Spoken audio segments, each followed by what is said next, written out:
আমি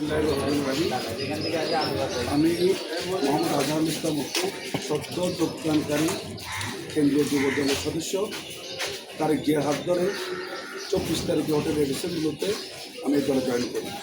যুক্ত হয়ে আমি অনেক অনিয়ম বিশৃঙ্খলা দেখেছি। আমি তারেক জিয়ার সাথে 1-to-1 এগুলো শেয়ার করেছি হোটেল রেডিসনগুলোতে।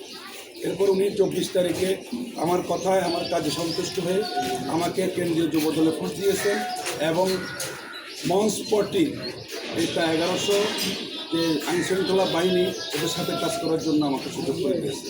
এই জন্য আমি মহান রবের কাছে বলি আলহামদুলিল্লাহ। আর আমি যেহেতু এই এলাকায় থাকি দীর্ঘ 10 বছর, এই এলাকার মসজিদ, মাদ্রাসা, এতিমখানা ওরকম ধরনের কোনো প্রতিষ্ঠান নাই, কিন্তু আমাদের একটাই প্রতিষ্ঠান, একটাই আবাদতখানা, সেটা হচ্ছে আমাদের মোহাম্মদ জমাদার মসজিদ।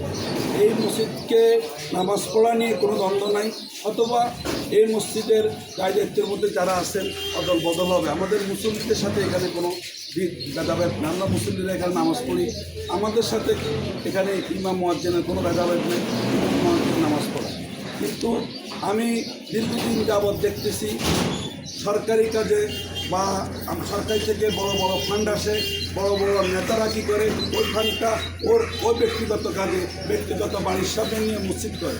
কিন্তু আমার বক্তব্য হচ্ছে যে এখানে যে মসজিদ আছে এই মসজিদগুলো বলবৎ থাকুক, এগুলা কায়েম থাকুক। এগুলা যদি কায়েম থাকে তাহলে নতুন করে মসজিদ করতে হবে না। আমি ব্যক্তি মোহাম্মদ আজহারুল ইসলাম আজকে কেন্দ্রীয় যুব দলের একটা সদস্য পদ পেয়েছি। আমি যদি এখন এখানে ভিতরে যা একটা মসজিদ করি ওটা সভাপতি হওয়ার জন্য, তাহলে এটা কিন্তু সমাজকে দ্বিখণ্ডিত করার মতো হবে। আমাদেরকে করতে হবে সমাজকে একত্রবদ্ধ করতে হবে, ভালো কাজগুলো ভালো মানুষকে দায়িত্ব দিতে হবে। আমি জমাদার মসজিদের উত্তরাধিকার কামনা করে doctor Sadat Hossain city corporation যিনি মেয়র, উনি অত্যন্ত বিচক্ষণ এবং জাতীয়তাবাদী শক্তি।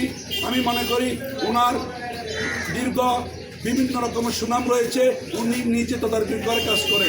উনি এই জমাদার মসজিদের উন্নয়নের জন্য আমাদেরকে নির্বাচনের আগে একটা ওয়াদা দিবেন, রমজানের আগে যদি ওয়াদা দেন, নির্বাচনের আগে ওয়াদা পেলে এই এলাকা ধানের শীষের প্রার্থীকে নোমান সাহেবের ছেলে দুর্যোগ সাহেবকে নির্বাচিত করবেন বলে আমার সাথে সবাই ওয়াদাবদ্ধ।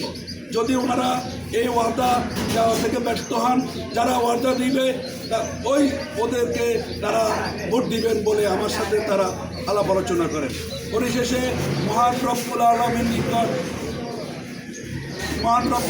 নিকট দোয়া চেয়ে আমাদের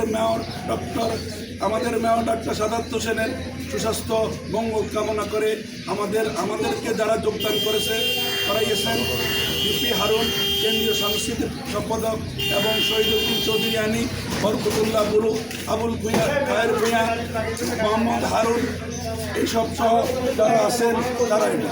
আমি এখানে আরেকজনের সাথে উল্লেখ করে যাচ্ছি, মসজিদ কমিটির সাথে যুক্ত আছে, যিনি জুলাইতে আহত হয়েছেন এবং এখন তার দেখান পায়ের সমস্যা। সব মিলিয়ে উনিও মসজিদের একজন পরিচালক হিসাবে পরিশেষে আমরা মসজিদের বিশেষ করে ঐক্যবদ্ধ অর্জন করে শেষ করে রাস্তাটা বলছি মসজিদের কাজ আর রাস্তার কাজের জন্য। আচ্ছা ভিডিও করেন, ভিডিও চালাই শুরু করলেন।